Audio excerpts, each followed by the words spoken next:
ओम शांति। देवियों को याद कर रहे हैं और अपने अंदर की शक्तियों को समझकर ध्यान रखना शुरू कर रहे हैं। पहली शक्ति ज्ञान की शक्ति। अपना ज्ञान समझ में आ गया कि मैं कौन हूँ। मन की मालिक, निर्णय की मालिक, विल पावर से संस्कारों को बदल लेने वाली शक्ति आत्मा हूँ, चैतन्य स्वरूप हूँ। अपना ज्ञान समझ में आ गया, फिर अपने ऊपर ध्यान रखना भी शुरू कर दिया। तो अब जब औरों से मिले तो जैसे अपना स्वरूप है, दूसरे का भी सेम वही स्वरूप है। हम सभी एक ही आइडेंटिटी शेयर करते हैं कि मैं भी पॉइंट ऑफ लाइट, ज्योति बिंदु आत्मा, और सामने वाला भी सेम है। तो यही समानता की दृष्टि रखना ही पवित्रता है। This is our next power. ये हमारी दूसरी शक्ति है, पवित्रता की शक्ति। अब एक बार एक देवी का चित्र सामने लेके आइए और विजुअलाइज कीजिए। सबसे ज़्यादा क्या आकर्षित करता है हमें? द प्योरिटी जो उससे हमें मिलती है, जो वो प्रभाव हमें देवी के सामने महसूस होता है, दैट इज़ प्योरिटी। तो परमपिता परमात्मा ने हमें हमारा असली स्वरूप समझाकर दूसरे को भी उसी स्वरूप में देखना सिखाया है। यही प्योरिटी हमें अपने जीवन में लानी होगी। एक कहावत आपने सुनी होगी कि धूल पड़ी थी चेहरे पर और पूरी जिंदगी हम आईना साफ करते रह गए। तो असली बात क्या थी?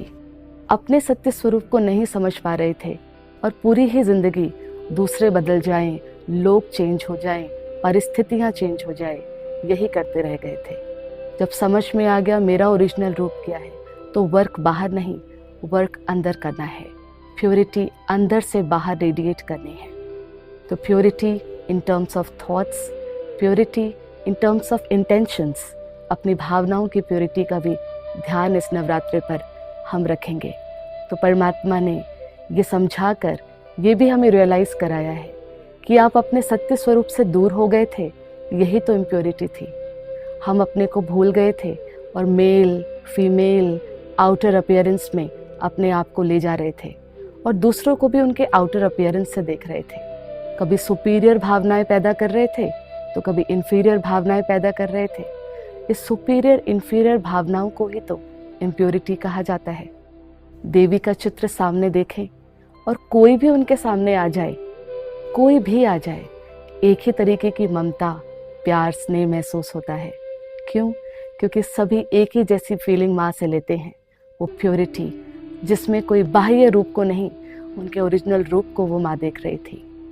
तो अपने जीवन में मैं कौन हूँ जाना, दूसरे को भी वही देखना शुरू किया।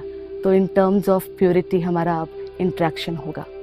इस नवरात्रि पर हम अपनी भावनाओं को शुद्ध करेंगे। तो सात्विकता हमने भोजन की तो रखी हुई है और बहुत अच्छे से उसका पालन भी कर रहे हैं। स्वच्छता की भी सात्विकता का ध्यान रख रहे हैं। थोड़ा डीपर चलते हैं। अपनी भावनाओं की स्वच्छता, हम क्या सोच रहे हैं, हम लोगों के लिए कैसा सोचते हैं, क्या उनके प्रति अपनी भावना रखते हैं। दृष्टि की स्वच्छता, मन की स्वच्छता, शब्दों की स्वच्छता। हमारे शब्द ऐसे हों, दूसरे का भाग्य सुंदर हो जाना चाहिए। हमारे ऐसे शब्द नहीं हो सकते जिससे उनका भाग्य बदल जाए या चेंज हो जाए उस दिशा में जो वो नहीं चाहते हैं। तो मन की पवित्रता का ध्यान रखेंगे, भावनाओं की पवित्रता का ध्यान रखेंगे। तो जो अपने मन का ध्यान रख लेगा, शब्द वो ऐसे बोलेगा जो वरदान हो जाएंगे। तो परमात्मा ने प्योरिटी को डीप लेवल पे समझा दिया है कि आप एक शुद्ध आत्मा है। ये समझने से दूसरे के साथ प्योरिटी का रिलेशनशिप बनाना इस नवरात्रि पर हमें सीखना होगा। तो कुछ देर के लिए साइलेंस में बैठकर अपनी प्योर क्वालिटीज़ को इन्वोक करते हैं।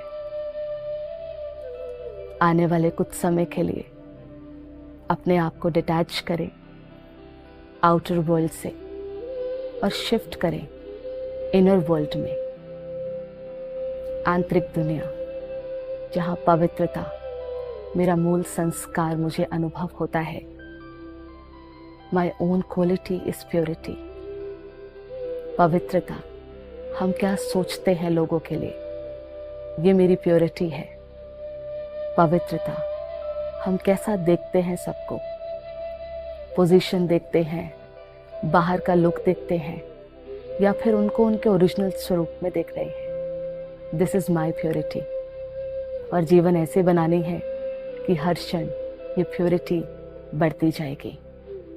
हर एक को उनका ओरिजिनल स्वरूप देखकर वही याद रहना है, यही मेरी प्योरिटी है। ओम शांति।